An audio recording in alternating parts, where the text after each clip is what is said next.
November 26 வந்து அண்ணல் அம்பேத்கரால உருவாக்கப்பட்ட கான்ஸ்டியூஷன் டே. அதுக்கு அடுத்த நாளான 27ஆம் தேதி மாவீரர் நாள். மாவீரர் நாள்ல அண்ணன் மைக்க பிடிச்சி கதறு கதறுன்னு கதறி இருக்காரு. அந்த கதறலுக்கு பின்னாடி இருக்க வலி என்ன, சோகம் என்ன, என்ன காரணத்தினால அந்த அளவுக்கு கதறினாரு அப்படின்றது குறித்து நம்ம அரசியல் வெங்காயம் தண்டபாணி கூட உரையாட போறோம். இப்போ சீமான் வந்துட்டு மாவீரர் உரையில அம்பேத்கர் பத்தி, அதாவது சட்ட நாளை வந்து விமர்சிக்கிற வகையில பேசியிருக்காரு. நானும் பார்த்தேன் சீமானோட மாவீரர் நாள் உரையை.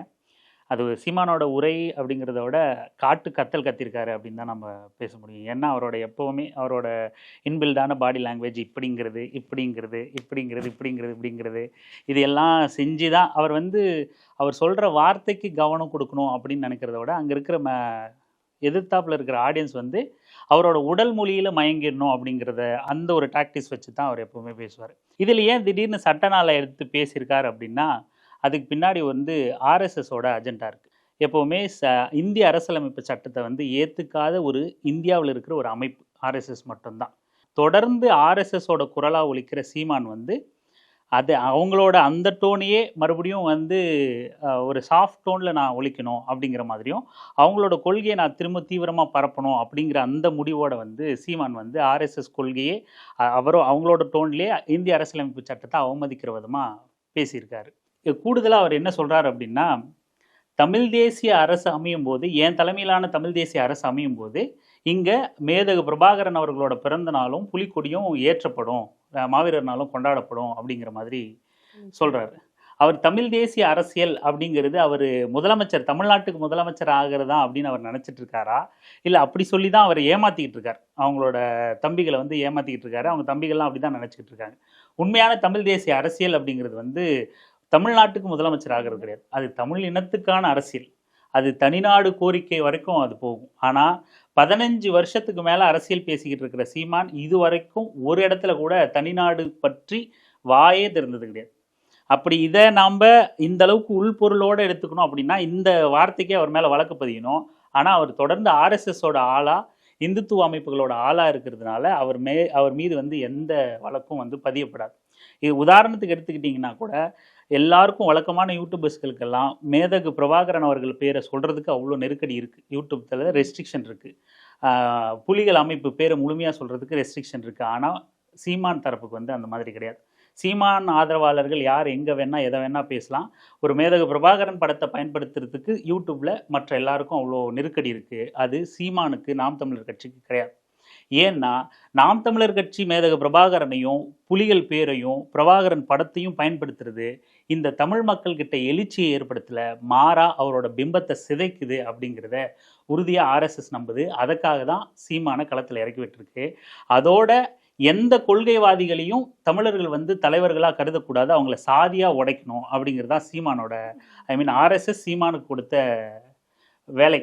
சீமானுக்கு ஆர்எஸ்எஸோட ஆதரவும், சீமானோட ஒவ்வொரு மேடை பேச்சுக்குமே கிட்டத்தட்ட 100 வழக்குகள் பதியலாம். அந்த மாதிரி சட்டவிரோதமான பல விஷயங்களை அவர் பேசிக்கிட்டு தான் இருக்கார். இருந்தாலும் அவர் பாதுகாக்கப்படுறார் அப்படின்னா அதுக்கு காரணம் நாக்பூரோட அடிவரடியாக இவர் இருக்கிறது தான் காரணம்.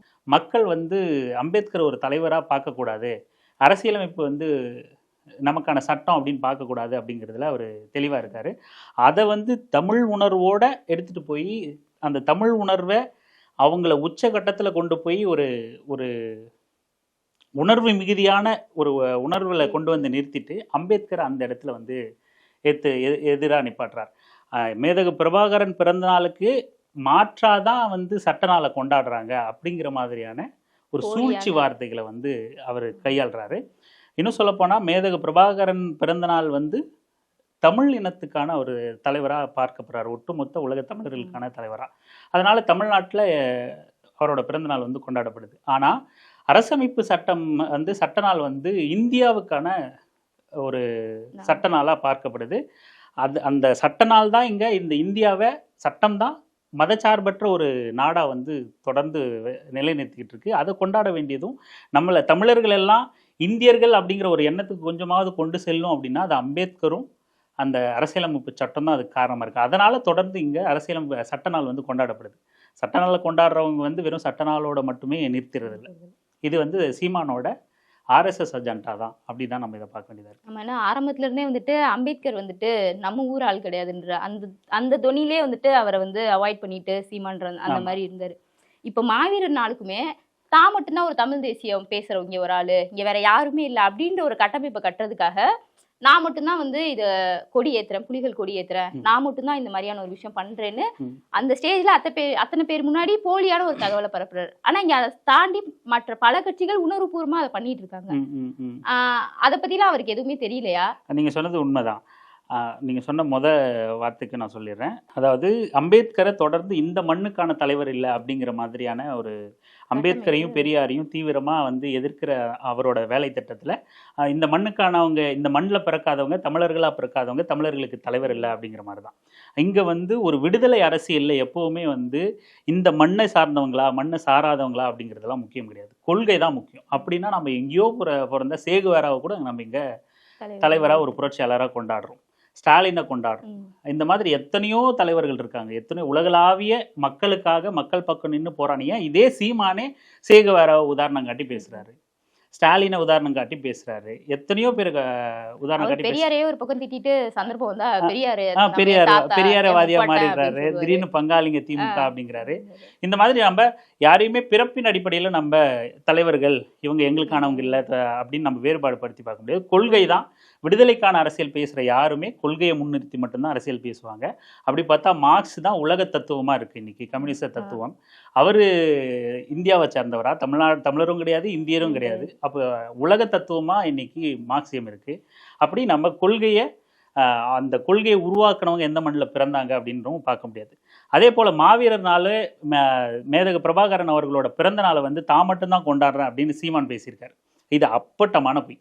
விடுதலை சிறுத்தைகள் கட்சி வந்து மேதகு பிரபாகரன் பிறந்த நாள் மட்டும் இல்லாமல் மாவீரர் நாள் மட்டும் இல்லாமல் ஈழத்தில் புலிகள் தங்களை மாவீரர்களாக ஆயிட்ட புலிகள் எத்தனை பேர் இருந்தாலும் அத்தனை பேரோட நினைவு நாளையும், மிக முக்கியமான தளபதிகளோட நினைவு நாள் அத்தனையும் விடுதலை சிறுத்தைகள் கட்சி கொண்டாடிக்கிட்டு தான் இருக்குது. அதை நினைவுபடுத்திக்கிட்டு தான் இருக்குது, நினைவேந்திக்கிட்டு தான் இருக்குது. மே 17 இயக்கம் தொடர்ச்சியாக வந்து மேதகு பிரபாகரனோட பிறந்த நாள், சட்ட நாள், தந்தை பெரியார் சட்டத்தை எரித்த நாள், இப்படின்னு முப்பெரும் விழாவாக மே 17 இயக்கம் வந்து தொடர்ந்து ஒவ்வொரு ஆண்டும் எடுக்கிறாங்க. அது மட்டும் இல்லாமல் வைகோவை விட சீமானெல்லாம் பெரிய தமிழ் தேசியவாதியா? ஐயா வைகோவோட பங்கு வந்து மிக அளப்பரியது. அவரோட முயற்சியினால தான் பல இளைஞர்களுக்கு வந்து ஈழத்தில் நடக்கிற கொடுமை வந்து போய் சேர்ந்துருக்கு. அதுக்கப்புறம் வேல்முருகன், தமிழக வாழ்வுரிமை கட்சி வேல்முருகன், அவர் தொடர்ச்சியாக மாவீரர் நாளாக இருக்கட்டும், மேதகு பிரபாகரனாக இருக்கட்டும், அவர் ஒரு தமிழ் தேசிய கட்சியாக இயக்கமாக தொடர்ந்து இயங்கிக்கிட்டே இருக்கார். இப்படி இவர் மட்டும்தான் தொடர்ந்து மேடை ஏறினா நம்ம என்ன வேணால் பேசலாம், தன்னோட உடல் மொழி அடித்து இப்படி கையை தூக்கி இப்படி நிமித்தி கையை முறுக்கி இப்படி கையை வீசுனா நம்மளோட உடல் மொழியில தன்னோட வார்த்தையை கவனிக்க மாட்டாங்க அப்படிங்கிற அந்த உளவியலோட சீமான் வந்து மேடை பேச்சுக்களை வந்து தொடர்றாரு. இதுதான் காரணம். மேடை ஏறினா அவருக்கு வந்து உண்மை பேசணும் அப்படின்னு கிடையாது. 15 வருஷத்துல ஒவ்வொரு மாவீரர் உரையா பேசியிருந்தாலும் கூட இன்னைக்கு தமிழ் தேசிய அரசியலை, மேதகு பிரபாகரனோட அரசியலை பெரும்பாலான இளைஞர்கள்ட்ட கொண்டு போய் சேர்த்துக்க முடியும். அவர் மேடை ஏறினா பேசுறது என்ன? மாவீரர் நாள் சொல்லிட்டு மேடை போட்டு, மேதகு பிரபாகரன் பிறந்த நாள் மேடை போட்டு திமுகவை திட்டிகிட்டு இருப்பாரு. இந்த டைம் அம்பேத்கர் இந்த மாதிரி உள்ளூர் அரசியலை பேசிக்கிட்டு இருப்பாரு. அந்த ஆமக்கறி விஷயமா இருக்கட்டும், மான் ஊறுகாய் விஷயமா இருக்கட்டும், ஒரு இடத்துல பேசியிருப்பாரு, திரும்ப ஒரு கேப் விட்டுட்டு அந்த கதையெல்லாம் தீர்ந்ததுக்கு அப்புறம் திரும்ப ஃபர்ஸ்ட்ல இருந்து ஆரம்பிப்பாரு. அந்த மாதிரிதான் இப்ப அம்பேத்கர் விஷயத்தையும் கையில் எடுத்திருக்காரு, அந்த சட்ட நாளையும் எடுத்திருக்காரு மாதிரி பார்க்கப்படுது. அது எப்படி? இவர் வந்து ரொம்ப கருத்தியலான நபரோ இல்ல விடுதலை வேட்கை உள்ள நபரோ அந்த மாதிரி எல்லாம் கிடையாது. இவர் வந்து பக்கா பிழைப்புவாதி. தான் வாழணும், தன் குடும்பம் இருக்கணும், தான் வந்து சொகுசு வாழ்க்கை வாழணும், அவ்வளோதான் அவரோட இது. அதனால் பிழைப்புவாதி என்ன பண்ணுவோனோ அதை தான் பண்ணுறாரு. பிழைப்புவாதிக்கிட்ட எப்போவுமே விடுதலை வேட்கை இருக்காது. விடுதலை வேட்கை இல்லாத நபர்கள்கிட்ட மக்களுக்கு எடுத்து சொல்ல கருத்தோ விடுதலைக்கு தூண்டுற மாதிரியான பேச்சோ இருக்காது. மக்களை முட்டால் ஆக்க வேண்டியது தான் அவரோட வேலை திட்டம். அவருக்கு பாஜக ஆர்எஸ்எஸ் கும்பல் கொடுத்த வேலை திட்டம் வந்து மக்களை, இளைஞர்களை விடுதலை. ஏன்னா தமிழர்கள் எப்பவும் பொதுவாகவே தமிழக இளைஞர்கள், தமிழ்நாட்டு இளைஞர்கள் வந்து விடுதலை சிந்தனை கொண்டவர்கள், தொடர்ந்து அந்த சிந்தனையிலே இருப்பாங்க. அப்போ அவங்கள முட்டால் ஆக்கிக்கிட்டே இருக்க வேண்டிய தேவை வந்து நம்ம விடுதலையை விரும்பாத கும்பலுக்கு தேவைப்பட்டுக்கிட்டே இருக்கு. அதுக்கு சீமான் மாதிரியான ஆட்களை தொடர்ந்து பயன்படுத்துகிறாங்க. அப்படி பயன்படுத்தப்படுற சீமான் கிட்ட ஆமக்கரியை தவிர வேற எந்த கதையும் நம்ம எதிர்பார்க்க முடியாது. இதையும் தாண்டி அவர் மறுபடியும் இப்போ இதை தொட்டுறதுக்கு என்ன காரணம் அப்படின்னு நம்ம இன்னும் கொஞ்சம் டீப்பாக பார்த்தோம் அப்படின்னா, ஒரு யூடியூபருக்கு வியூஸ் போலன்னா அவன் என்ன விஷயத்தை கையாள்வானோ, இப்போ முன்னாடி ஒரு விஷயத்த பண்ணியிருப்பான், அப்போ நல்லா வியூஸ் போயிருக்கும், அப்படியே பண்ணிட்டு வேற வேற உத்தியை கையாண்டுரும் போது திடீர்னு ஒரு கட்டத்தில் அவனுக்கு அது நல்லா போகாது. அப்போ மறுபடியும் சரி பழசே பண்ணுவோம், அதுதான் நமக்கு ஒர்க் அவுட் ஆச்சு அப்படின்னு சொல்லிட்டு கையில் எடுக்கிற மாதிரி சீமான் என்னென்னத்தையோ பண்ணி பார்த்தாப்புல, எதுவுமே ஒர்க் அவுட் ஆகலை. ஒரு கட்டத்தில் பெரியார் தீவிரமாக திட்ட ஆரம்பிச்சிட்டாப்புல, அது ஆர்எஸ்எஸ்க்கு ரொம்ப பிடிச்சது. ஆனால் இப்போ ஒரு மாதிரி திமுக கிட்ட வாங்கிட்டு வேலை செய்கிற மாதிரி சீமான் இருக்கிறதுனால பெரியாரையும் இப்போ பேச முடியல. அதனால மறுபடியும் வா பழைய கதைக்கே வா அப்படின்னு சொல்லிட்டு, நான் ஆமாவோடு தெரியுமா, ஆமக்கறி எப்படி இருக்குன்னு தெரியுமா அப்படின்னு சொல்லிட்டு நமக்கு வியூஸ் போல. உண்மையாலுமே நம்ம இதை இப்படி விளையாட்டாக பேசினாலும் கூட சீமானுங்கிற கட்சி யூடியூப் வலைதளத்தோட வியூஸ் அடிப்படையாக கொண்டு இயங்குற கட்சி மட்டும்தான்.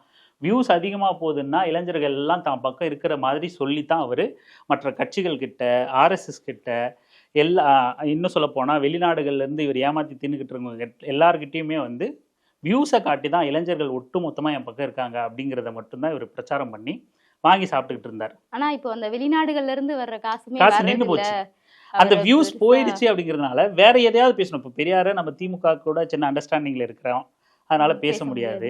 வேற என்ன பேசலாம்? ஆமக்கறி, நமக்கு வருமானம் நின்று போச்சு, மறுபடியும் ஆமக்கறி தான் ஒர்க் அவுட் ஆச்சு. அவருக்கு வந்து என்ன பேசினாலும் அதை எடுத்து வேற மற்ற நபர்கள் வந்து ட்ரோல் பண்ணணும், அது பேசு பொருளாகணும். அவருக்கு பதில் கொடுக்கவாவது நம்ம மாதிரியான ஆட்கள் உட்காந்து பேசணும், அதை அவர் எதிர்பார்க்குறாரு. அப்படி பண்ணும்போது தான் அவர் ட்ரெண்டிங்கில் வர முடியும், வியூஸ் அதிகமாகும். இதை அடிப்படையாக கொண்டு மட்டும்தான் பேசுகிறாரு.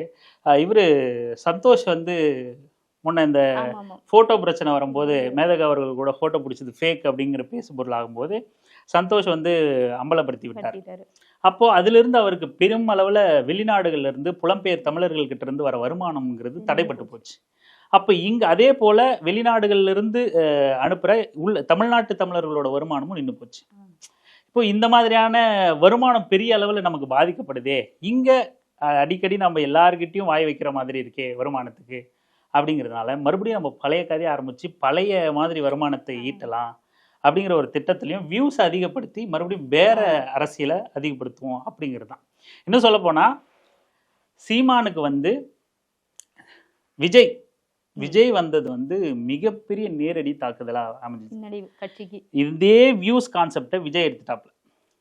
விஜய் சீமான் பேசுறதை விடவும் விஜய் பேசுறத வந்து நிறைய ரசிக்கிறான் இன்னைக்கு இளைஞர்கள். நிறைய மாஸ் பஞ்ச் டயலாக் பேசுறாப்ல, மென்மே கம் மென்மே கோ அப்படிங்கிற மாதிரி திடீர்னு இங்கிலீஷ்ல அப்போ தோற இங்கிலீஷ் எல்லாம் பேசுறது எப்படி வருமோ அதை அப்படியே லைவ்ல பாக்குறது அந்த மாதிரி கிடைச்சிருது அப்படின்ட்டு சாமி இங்கிலீஷ் எல்லாம் பேசுதுன்னு சொல்லி அடிச்சு விட்டுறாரு. அதனால ஆடியன்ஸ் சின்ன பசங்க எல்லாம் அப்படியே அந்த சினிமா கவர்ச்சியில, ஏன்னா சீமானுக்கு வந்து அவர் வந்து ஃபெயிலியர் இயக்குனர் டைரக்டர், அதை வச்சு ஏதோ பேசி இந்த மாதிரி பாடி லாங்குவேஜில் ஓட்டிகிட்டு இருந்தார்.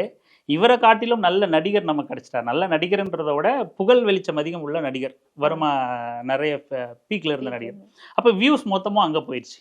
அதே போல் கொஞ்சம் கோர் ஐடியாலஜியோட தமிழ் தேசியம்தான் தனக்கு இது தமிழர்களுக்கான ஒரு அரசியல் வேணும் அப்படின்னு நம்பி நிறைய இளைஞர்கள் வந்து சீமான் பின்னாடி இருந்தாங்க.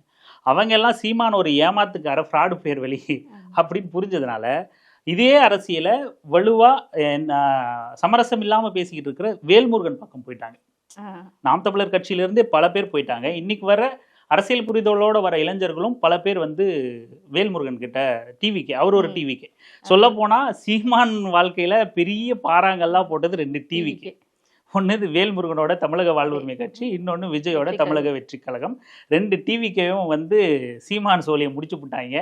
இனி நமக்கு வேற ஆப்ஷனே இல்லை, எடுத்து மறுபடியும் ஆம ஓட்டை கவுத்துட்டு போவோம் அப்படின்னு சொல்லி எடுத்தது தான் இந்த ஆம ஓட்டு கதை. சரி, அது கொஞ்சம் பழசா இருக்கு, இன்னும் கொஞ்சம் கூடுதலாக ஏதாவது ட்ரை பண்ணி பார்ப்போம் அப்படின்னு அவரோட கற்பனை சக்தியில் உதிச்சது தான் மான்கறி ஊர்கா. ஆனால் இதெல்லாம் வந்து மேதகா அவர்களையும் ஈழத்தமிழர்களோட போராட்டத்தையும் போராளிகளையும் கொச்சப்படுத்துகிற விஷயம். நாம் விளையாட்டாக பேசினாலும் அதில் நம்ம அதை கடுமையாக கண்டிக்கிறோம் சீமானோட பேச்சு. டைரக்டாவே ஆர்எஸ்எஸ் வந்து இப்போ வந்து இது கான்ஸ்டிடியூஷனை எதிர்க்குது, புதுசா கொண்டு வர போறோம், அந்த செக்யூலர்ன்ற வார்த்தையை எடுக்கணும் அப்படிலாம் நிறைய பேசினாங்க. இப்போ அது சம்பந்தமா தான் இவர் கொஞ்சம் நானும் உனக்கு ஒட்டு கொடுக்குறேன். இது மிக முக்கியமான கேள்விதானா. என்னன்னா கடந்த 2024 பாராளுமன்ற தேர்தலில் வந்து எல்லாருமே சொல்லப்போனால் விசிகாவோட லீடர் அண்ணன் திருமாவளவன் தான் அதை தொடங்கி வச்சார். சட்ட புத்தகத்தை கையில் ஏந்தினார். கையில் ஏந்தி சட்டத்துக்கு ஆபத்து, சட்ட புத்தகத்தை நம்ம காப்பாற்றணும், சட்டத்தின் மூலமாக தான் நம்ம இந்த நாட்டோட மதச்சார்பின்மையை காக்க முடியும் அப்படின்னு அதை கையில் எடுத்தார். அது இந்தியா முழுக்க தீப்பத்துற மாதிரி பற்றிக்கிச்சு. இந்தியாவோட இப்போதைய எதிர்க்கட்சி தலைவரான ராகுல் காந்தியும் தொடர்ந்து அவரோட எல்லா பிரச்சாரத்திலையும் சட்ட புத்தகத்தை கையில் வச்சுக்கிட்டு தான் பிரச்சாரம் பண்ணார். பதவி ஏற்ற பிறகும் இப்போ எல்லாரும் சட்ட புத்தகத்தை தான் கையில் எடுத்தாங்க. ஏன் அதுக்கு காரணம் என்ன அப்படின்னா, ஆர்எஸ்எஸ் பார்ப்பனர்களுக்காக அமைப்பு நடத்துகிற சங்பரிவார கும்பல் அத்தனையும் வந்து அந்த பார்ப்பன லாபி வந்து நீடிக்காமல் இருக்கிறதுக்கும் அவங்களோட அந்த கட்டமைப்பு செதஞ்சு போகிறதுக்கும் அரசமைப்பு சட்டம் தான் காரணம் அப்படின்னு நினைக்கிறேன்.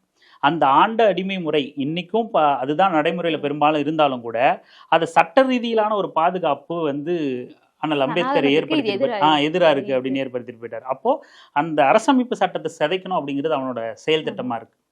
அப்போ அந்த செயல் திட்டத்தை முன் வச்சு 24க்கு முந்தைய தேர்தலில் அவங்க வெளிப்படையா RSS கூட்டம் நடத்தி பாரதத்துக்கு புது அரசமைப்பு சட்டத்தை நாங்க உருவாக்குவோம் அப்படின்னு சொல்லிட்டு அவங்களோட இன்னர் மீட்டிங்ல வந்து பேசுறாங்க. பிரச்சாரமே அதான் பண்ணாரு. RSS வந்து அவங்களோட உள்ளரங்கு கூட்டத்துல தனி அரசமைப்பு நாங்க பாதி எழுதிட்டோம்னு வேற அறிவிச்சாங்க. தொடர்ந்து அதை வைகோ அவர்கள் வந்து தொடர்ந்து பேசிக்கிட்டே இருந்தார். இந்த இவ்வளவு பெரிய ஆபத்து இருக்கு அப்படின்னு சொல்லி பேசிட்டு இருந்தார்.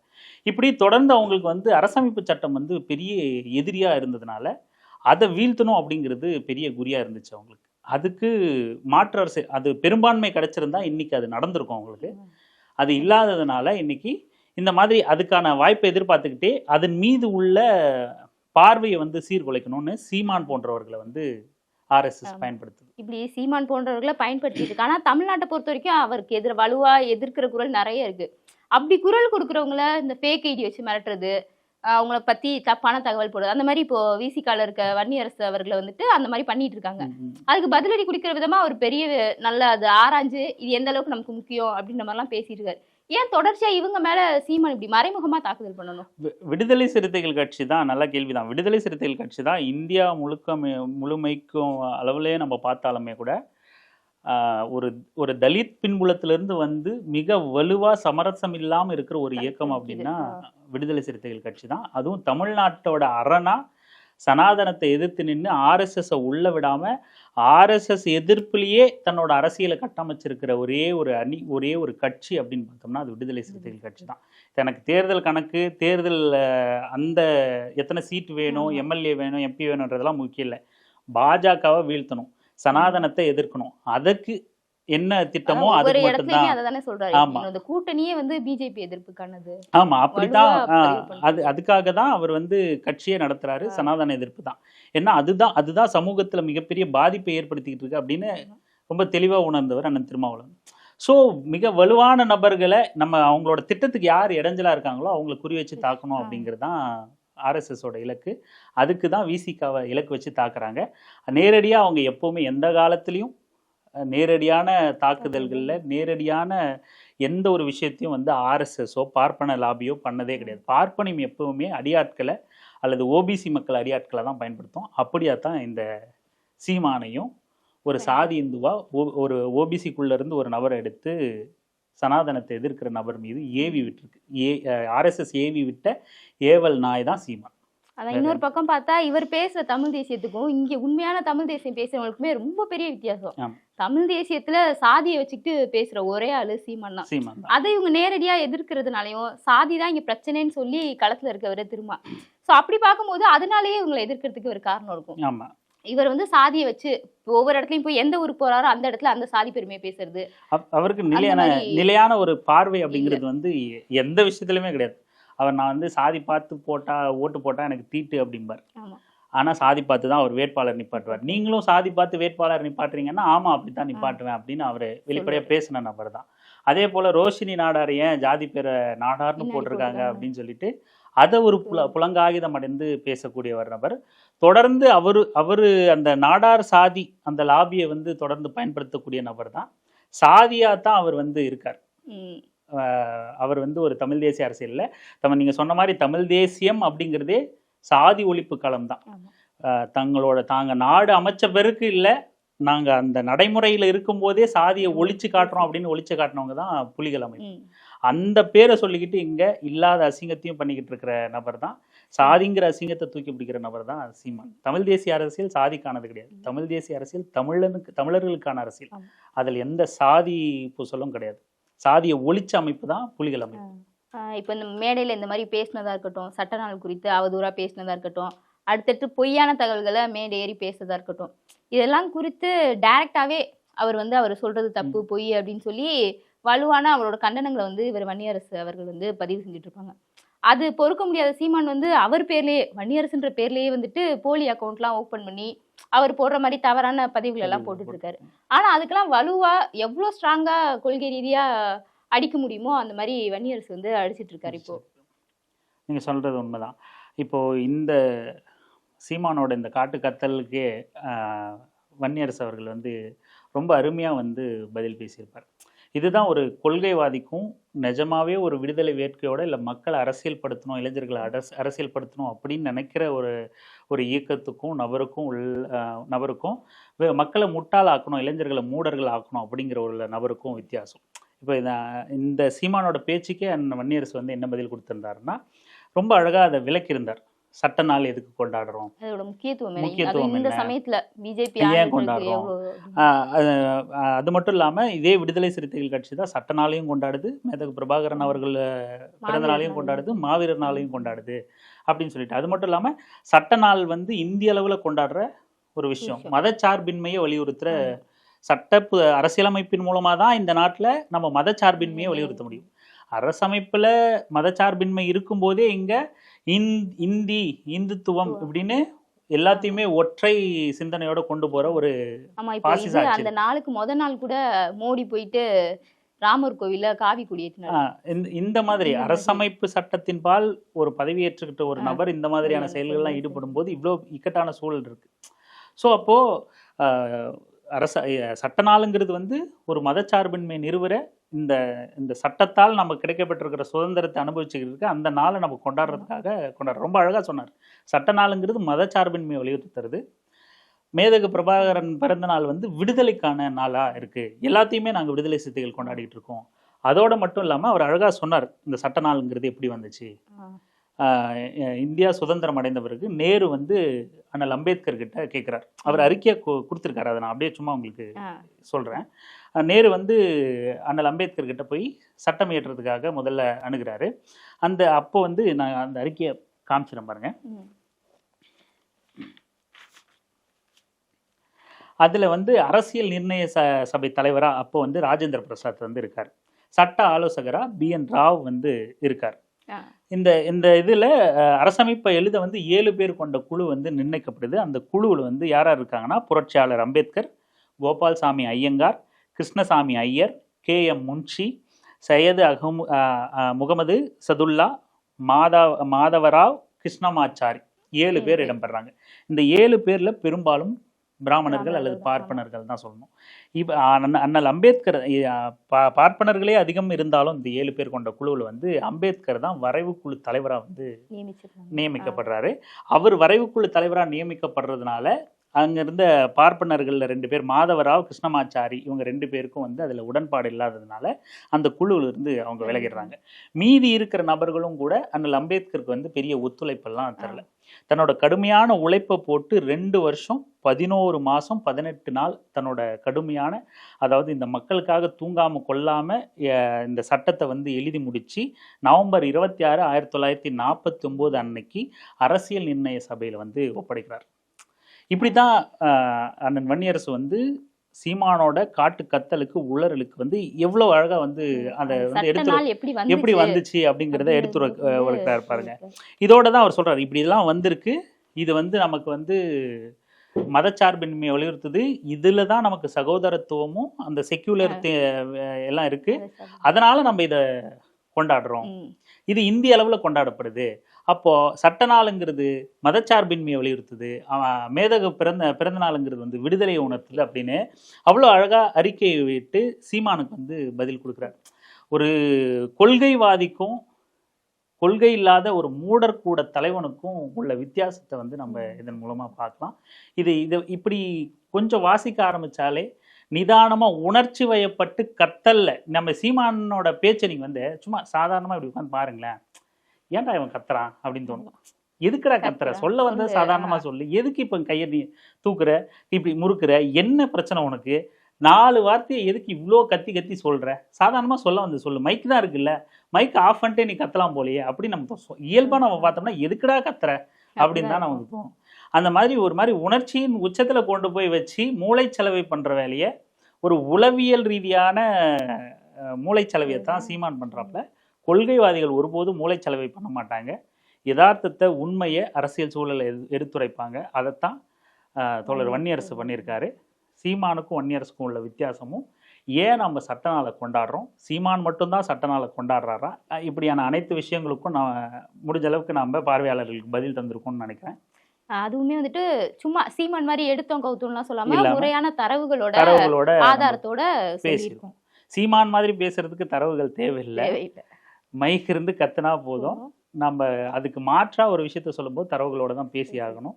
நம்ம அரசியல் இளைஞர்களை அரசியல் படுத்தணும்னு நினைக்கும் போது தரவுகள் தேவைப்படுது. அதை தான் நம்ம செஞ்சிருக்கோம்னு நம்புறோம்.